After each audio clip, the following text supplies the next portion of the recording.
চলো, বাস্তবিত এখানে যেটা করবো সেটা হলো আমার বাচ্চারা এখানে যারা পড়বে তারা স্বাবলম্বী হবে, প্রথম কথা। দ্বিতীয়ত হচ্ছে বিশ্বের যে কোনো জায়গায় যে তারা তাদের নিজেকে কোপ আপ করে নিতে পারবে। জাতীয় পাঠ্যক্রমের পাশাপাশি আমাদের এখানে ইংরেজিতে দক্ষ করে তোলার জন্য আমাদের প্রি প্রাইমারিটা ইংলিশ ভার্সন এবং সেই সাথে আরবি শিক্ষার উপরে গুরুত্ব দেওয়া হয়।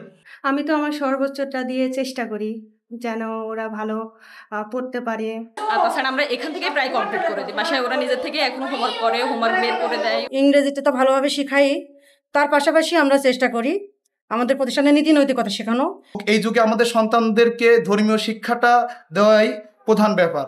আধুনিক বিশ্বের সঙ্গে তাল মিলাই যেন আমরা আমাদের স্টুডেন্টগুলোকে এগিয়ে নিয়ে যেতে পারি। তাহলে অনেক লেখাপড়া করতে হবে। আমি হলাম বিদেশি দেশি ইউনিভার্সিটিতে পড়বো। শিক্ষার প্রকৃত জ্ঞানের আলো ছড়াতে কাজ করছে আলিয়া বেগম মডার্ন স্কুল। স্কুলটি আধুনিক ধাঁচের সামঞ্জস্য রেখে একটি স্বতন্ত্র বজায় রেখে দৃষ্টান্ত স্থাপন করছে। এই প্রতিষ্ঠানটি শিক্ষার উৎকর্ষ সাধনে নিবেদিত এবং শিক্ষার্থীদের সৃজনশীলতা ও বুদ্ধিমত্তার বিকাশের জন্য প্রভাবশালী পদক্ষেপ গ্রহণ করছে। কুষ্টিয়া শহরের প্রাণকেন্দ্রে কাটেখানা মোড়ে বেশ অহংকারের সাথেই স্কুলটি সগৌরবে দাঁড়িয়ে আছে, যার দৃষ্টি সবার দিকে। স্কুলটি আধুনিক শিক্ষাদান পদ্ধতি অবলম্বন করে এবং শিক্ষার্থীদের একাডেমিক এবং ব্যবহারিক দক্ষতা উন্নয়নের জন্য বিভিন্ন কর্মসূচি চালাচ্ছে। এখানকার শিক্ষক শিক্ষিকারা প্রতিনিয়ত নতুন শিক্ষা কৌশল গ্রহণ করে শিক্ষার মান উন্নয়নে কাজ করছেন। আলিয়া বেগম মডার্ন স্কুলের বিশেষত হল এর উদ্ভাবনী পাঠ্যক্রম এবং উন্নত প্রযুক্তি ব্যবহার। এই প্রতিষ্ঠানটি কেবলমাত্র পাঠ্য বইয়ের মাধ্যমে নয়, বরং বহুমাত্রিক শিক্ষাক্রম কার্যক্রমের মাধ্যমে শিক্ষার্থীদের মানসিক বিকাশের সাহায্য করছে। শিক্ষার এই নতুন দিগন্তের উন্মোচনের মাধ্যমে আলিয়া বেগম মডার্ন স্কুল ভবিষ্যতের প্রজন্মকে সুপ্রশিক্ষিত ও সৃজনশীল নাগরিক হিসেবে গড়ে তুলতে প্রতিশ্রুতিবদ্ধ। এর ফলে এলাকার শিক্ষার ক্ষেত্রে এই প্রতিষ্ঠানের অবদান সর্বদাই প্রশংসায় এখন ভাসছে। সরজমিনে প্রশংসিত এই স্কুলের হালচিত্র দেখতে গেলে আরকে নিউজের সার্চ টিমের ক্যামেরায় উঠে আসে এসব চিত্র। স্কুলের ঢুকতেই প্রধান গেটের সামনেই সুযোগ্য অধ্যক্ষ জাকারিয়া ইকবালের সাথে দেখা হয়। সালাম বিনিময়ে হাতে হাত রেখে হ্যান্ডশেক করি, কথা বলি। এরপর সে আমাকে স্কুলের শ্রেণী কক্ষগুলি ঘুরে দেখায়। এ সময় কথা বলি স্কুলের স্বপ্নদ্রষ্টা, পরিচালক, শ্রেণী শিক্ষক শিক্ষিকা ও কোমলমতি শিক্ষার্থীদের সাথে। চমৎকার পরিবেশে শিক্ষা একাডেমির ঘুরে দেখার পর কথা বলি স্কুল নির্মাতা আব্দুল ওয়াহেদ জোয়ারদারের সাথে।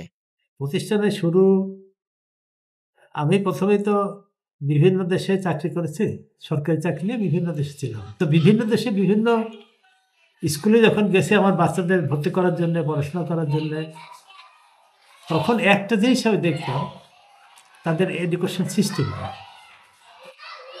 ওই এডুকেশনের সিস্টেমের সাথে আমাদের দেশের সিস্টেমের কোনো মিল নেই। কিন্তু আমি ওই দেশ থেকে আসার পরে আমার চিন্তা ভাবনা ছিল যে আমরা স্কুলটাকে ঠিক কমন একটা পর্যায়ের স্কুল করতে চাই। বাইরে যে সমস্ত স্কুল আমি দেখে আসছি, যেখানে সেখানে সাবজেক্টের কমিউনিকেশন, বাচ্চাদের, আমি তো নিজের প্রোগ্রাম এখানে করছি, এসো নিজে করি কিছু প্রোগ্রাম, একেবারে ছোট বাচ্চাদের থেকে যেরকম জাপানে এটা খুব বেশি, ওদের সব কিছু নিজের নিজের শিখে যায় ওরা। মানে জুতা পরার থেকে শুরু করে মানে একদম ব্রেকফাস্ট করা পর্যন্ত একদম ছোট ছোট বাচ্চা নিজেরা করে, কারোর হেল্প লাগে। যে সামগ্রিক বিশ্ব পরিস্থিতিতে এখন যেটা আমরা দেখি, তাতে আমাদের কম্বিনেশনটা এরকম হওয়া উচিত যে 3টি বা 4টে মেজর সাবজেক্ট যেগুলো, এগুলি সমানভাবে পারদর্শী না হলে আমরা বাইরে যাই কম্পিট করতে পারি না। কারণ আমি যখন গেছি তখন আমি দেখেছি যে আমাদের তো আমাকে জার্মান, ব্রিটিশ বা অন্য দেশে চাকরি করতে হতো। তো আমাদের সবচেয়ে বেশি অসুবিধা তো ইংলিশটা নিয়ে। ইংলিশ লেখা আমরা ভালো জানলেও আমরা ওদের সঙ্গে বলে মানে স্পিকিংটাতে আমরা কোপ আপ করতে পারতাম না। এই যে অনেক সময় আমাদের দেশে অসুবিধা হয়। অ্যারাবিক কান্ট্রিতে যখন এখন আমাদের ঝোঁক বেশি, সেখানে যাই, অ্যারাবিকটা আমাদের দরকার। আমি ওই জন্য শেষ বয়সেও কাতার ভার্সিটি থেকে অ্যারাবিকের উপর ল্যাঙ্গুয়েজ কোর্স করছি। বাস্তবিত এখানে যেটা করবো সেটা হলো আমার বাচ্চারা এখানে যারা পড়বে তারা স্বাবলম্বী হবে, প্রথম কথা। দ্বিতীয়ত হচ্ছে বিশ্বের যে কোনো জায়গায় যে তারা তাদের নিজেকে কোপ আপ করে নিতে পারবে। বিশ্বে বিভিন্ন জায়গা দিয়ে আমরা কেন কোপ করতে পারি না অন্য অন্য সমাজের সাথে? আমাদের বিশৃঙ্খলা, মানে আমাদের মধ্যে নিজেদের খুব দুর্বলতা থাকে। আমরা নিজেকে কারোর কাছে প্রকাশ করতে খুব লজ্জা বোধ করি, বিশেষ করে বাইরের দেশে। তো এইটা যাতে এই ভাবটা যেন বাচ্চাদের মধ্যে না থাকে, সেজন্য সেইভাবে তাদেরকে লেখাপড়া বা সেইভাবে তাদেরকে যে কোনো প্রযুক্তির মাধ্যমে হলে ওইভাবে তৈরি করতে হবে। তাছাড়া বিশ্বে যায় এরা কিছু পারবে না। আমার বিশ্বে আমি যেটা দেখেছি আর কি। আর এখন তো বিশ্ব আরও ফাস্ট, সুতরাং আমাদের প্রত্যেকটা জিনিসকে এরকম ফাস্টের সাথে তাল মিলিয়ে চলার জন্য উপযোগী করে তুলতে হবে।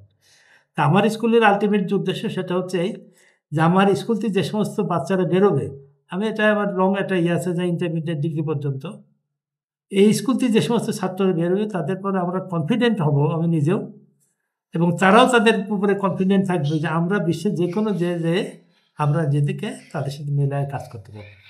এই আত্মবিশ্বাসটা তাদের গড়ে তুলতে হবে, এটাই আমার পছন্দ আর কি। স্কুলের লেখাপড়ার মান ও সূচনা লগ্নের চিত্র তুলে ধরে কথা বলেন স্কুলের সুযোগ্য অধ্যক্ষ জাকারিয়া ইকবাল। প্রতিষ্ঠানের শুরুটা অনেক পুরানো ছিল।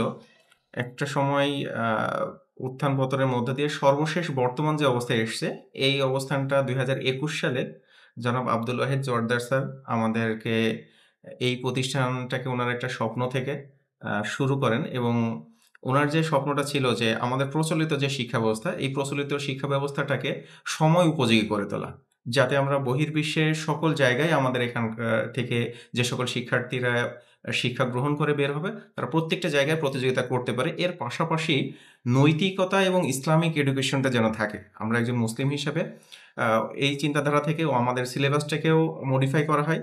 জাতীয় পাঠ্যক্রমের পাশাপাশি আমাদের এখানে ইংরেজিতে দক্ষ করে তোলার জন্য আমাদের প্রি প্রাইমারিটা ইংলিশ ভার্সন, এবং সেই সাথে আরবি শিক্ষার উপরে গুরুত্ব দেওয়া হয়। এবং আমাদের এখানে একজন প্র্যাকটিসিং মুসলিম হিসেবে প্রত্যেকের কোরআন শিক্ষা এবং নামাজের প্রশিক্ষণটা এখানে দেওয়া হয়। আসলে সফলতা তো একদিনে আসে না, সফলতাটা ধাপে ধাপে দীর্ঘ পরিশ্রমের পরে আসে। তো আমাদের জায়গা থেকে আমাদের প্রচেষ্টাটা শতভাগ, কিন্তু সেটা বাস্তবায়ন হতে হয়তো আমাদের একটু সময় লাগবে। যেখানে আমরা বলতে পারি প্রায় 70 বা 80% আমরা সফল। এখানে শিক্ষক, শিক্ষার্থী এবং অভিভাবক এই ৩টা বিষয়ের সমন্বয় হতে হবে, এবং পারিপার্শ্বিক পরিবেশটা আমাদের সাপোর্টে থাকতে হবে। তো এখন আমাদের দেশের মধ্যে দেখা যায় কি, ইসলামিক এডুকেশনের ব্যাপারে মানুষের একটা আগ্রহ জন্মেছে। সেই আগ্রহটা পূরণ করতে আমরা একটা সমন্বিত শিক্ষা চাই, যেখানে আমাদের যারা ইসলামিক শিক্ষায় শিক্ষিত আগের যে মাদ্রাসা পদ্ধতিটা আছে, এরা আমাদের সমাজের বিভিন্ন অংশেই পিছিয়ে আছে। যদিও তারা ভালো মেধাবী হয়, কিন্তু কর্মক্ষেত্রে বা বিভিন্ন জায়গায় গিয়ে তারা পিছিয়ে পড়ে।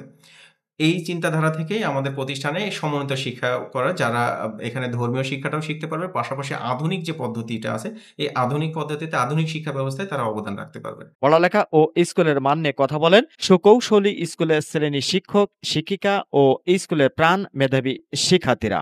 আমি তো আমার সর্বোচ্চটা দিয়ে চেষ্টা করি যেন ওরা ভালো পড়তে পারে, ভালো ব্যবহার শিখে, সবকিছুই ভালো শিখে। আর ওরা যেইটুকু পারে নিচ্ছে, এখনো তো ছোট আছে, আস্তে আস্তে সবকিছু পারবে। আমি তো এখানে 2 বছর হলো আসছি। এখানকার পরিবেশটা অনেক ভালো। এখানকার টিচাররা অনেক ভালো। একে অন্যকে অনেক সাহায্য করে। আর কোনো সমস্যা হলে আমরা সবাই মিলে একসাথে সমাধান করি। সব দিক থেকে আলহামদুলিল্লাহ। আমাদের এখানে তো মূলত মানে একেবারে শিশু শ্রেণী, মানে 3.5 বছর, 3 বছর, 4 বছর এরকম বাচ্চারা থাকে। তো এইসব বাচ্চারা মূলত মানে পেন্সিল ধরতে পারে না বা ইরেজার ইউজ করতে পারে না। আমরা সেখান থেকে শুরু করে মানে পেন্সিল ধরা, ইরেজার ইউজ করা, পরবর্তীতে মানে অওয়াগুলো সম্পূর্ণ, কখাগুলো সম্পূর্ণ 1 থেকে এখন আছে 30 পর্যন্ত, আর অ্যারাবিকের যে আরবি অক্ষরগুলো প্লাস যে ক্রমিক সংখ্যা, ওগুলো সবগুলোই আমরা শিখাচ্ছি। আপাতত সেকেন্ড টার্ম পরীক্ষার আজকে মানে শেষ ক্লাস, সেই হিসেবে আমাদের প্রায় 30 পর্যন্ত লেখানো কমপ্লিট হয়ে গেছে। আর বাংলার ক্ষেত্রে আমাদের মানে আর অল্প কিছু বাকি আছে, যেটা অ্যানুয়ালি আমরা ওটা কমপ্লিট করবো এবং এগুলো আবার রিভিশন করা। জি আলহামদুলিল্লাহ ভালো শিখছে। এখানে হাতে গোনা হয়তো 2-1টা বাচ্চা যেটা মানে মেধা দিক দিয়ে কিছুটা একটু কমা, বা বাসায় হয়তো ওইভাবে ওরা পড়তে বসতে চায় না। আর তাছাড়া আমরা এখান থেকেই প্রায় কমপ্লিট করে দিই। বাসায় ওরা নিজের থেকে এখনো হোমওয়ার্ক করে, হোমওয়ার্ক বের করে দেয়, হোমওয়ার্ক নিয়ে আসে, মানে সবগুলো এখন নিজেরাই বুঝতে পারে। একজন শিক্ষক হিসেবে আমি 19 সাল থেকে আছি, চেষ্টা করে যাচ্ছি যে যতটা সম্ভব ভালোভাবে আমার যতটুকু আছে তাদের দিয়ে হেল্প করা, যাতে তাদের ভালো একজন শিক্ষার্থী এবং ভালো মানুষ, ভালো নাগরিক হিসাবে গড়ে তুলতে পারি। আমার প্রতিষ্ঠান আলহামদুলিল্লাহ, আমরা জেনারেল, আমি যেহেতু ইংরেজি শিক্ষক, ইংরেজিতে তো ভালোভাবে শিখাই, তার পাশাপাশি আমরা চেষ্টা করি আমাদের প্রতিষ্ঠানের নীতি নৈতিকতা শেখানো এবং ইসলামী বিষয়গুলো বাচ্চাদের শেখানো। তো এখানে আমাদের বাচ্চাদের আমরা চেষ্টা করি যে তারা যেন সুনাগরিক হিসাবে গড়ে উঠতে পারে এবং ভালো মানুষ হয়ে গড়ে উঠতে পারে, সে চেষ্টা আমরা করি। আমরা একটা বৃহত্তর অঙ্গনে আমাদের প্রতিষ্ঠানটাকে নিয়ে যেতে চাই, যেখানে শিক্ষার্থী শুধু জেনারেল নলেজ অর্জন করবে না, যেখানে তারা নৈতিক জ্ঞান অর্জন করবে এবং ওরা একজন ভালো মানুষ হিসাবে গড়ে উঠবে, ওরা ভালো নাগরিক হিসাবে গড়ে উঠবে, এই দেশের জন্য ওরা সম্পদ হবে, এরকমই আমি চাই। এরকম একটা প্রতিষ্ঠান যে আল্লাহর কাছে হাজার শুকরিয়া যে আমি এই প্রতিষ্ঠানের মতো একটা প্রতিষ্ঠানে শিক্ষক হিসেবে শিক্ষাদান করার একটা সুযোগ পেয়েছি।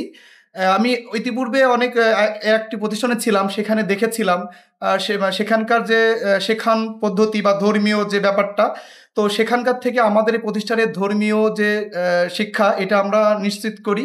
আর বর্তমানে যে যুগ, এই যুগে আমাদের সন্তানদেরকে ধর্মীয় শিক্ষাটা দেওয়াই প্রধান ব্যাপার। তো এখান থেকে আমাদের এই স্কুলের মাধ্যমে আমরা এই ধর্মীয় শিক্ষাটা নিশ্চিত করতে পারি। এই থেকে মানে আমার নিজের কাছে মনে হয় যেন আমি পরকালের জন্য একটা পাথেয় মনে হচ্ছে যে আমি শিক্ষাদানের মাধ্যমে এটা অর্জন করি। আমার জানা মতে কুষ্টিয়া শহরে আর কি এক্সেপশনাল যদি একটা স্কুল থাকে সেটা আলিয়া বেগম মডার্ন স্কুল। আমার 2 বছরের এক্সপিরিয়েন্সে যে বিষয়গুলো আমরা লক্ষ্য করতেছি শিক্ষক হিসেবে, আমরা আমাদের সর্বোচ্চ প্রায়োরিটি দিয়ে শিক্ষার্থীদের পাঠদানের ব্যবস্থাটা করতেছি। পাশাপাশি তো বললেন যে এক্সেপশনাল বলতে আমরা এটা বোঝাচ্ছি যে জেনারেলের পাশাপাশি আরবিটাকে আমরা প্রায়োরিটি দেই, এই বিষয়ে আমার স্যার বলছেন। আর শিক্ষার্থীদের সময় উপযোগী এবং ধর্মীয় নীতিনৈতিকতা এবং আধুনিক বিশ্বের সঙ্গে তাল মিলিয়ে যেন আমরা আমাদের স্টুডেন্টগুলোকে এগিয়ে নিয়ে যেতে পারি, এই প্রচেষ্টা আমরা সকল শিক্ষকগুলো করি। আর আমরা চেষ্টা করি সর্বোচ্চ প্রায়োরিটি দিয়ে আমাদের শিক্ষার্থীদেরকে বড় করার জন্য আর কি। আমার পড়াশোনা এখানে ভালো হয়, শিক্ষকরাও এখানে ভালো শেখায়। হ্যাঁ, শিক্ষক এবং ম্যামরা আমাদের অনেক ভালো করে বোঝান আর আমরা খুব ভালো করে বুঝতে পারি। যেমন ধরেন কম্পিউটার, বাংলা, ইংরেজি, অঙ্ক ভালো করেই বুঝাই। এই যে অঙ্ক, ম্যাথ, গণিত এইসব আমরা হলাম মনে করেন যে আমরা কিছু শিখতে পারি। এই যে ধরেন যে আমরা হলাম এই লেখাপড়ায় মনে করেন গুণ, বিয়োগ, যোগ, গুণ এইসব, তাহলে অনেক লেখাপড়া করতে হবে। আমি হলাম বিদেশি দেশি ইউনিভার্সিটি পড়বো, এইটা পড়ে বিজ্ঞানী হবো, আমি ডাক্তার হতে। Mohammad Rafiq, RK News 24।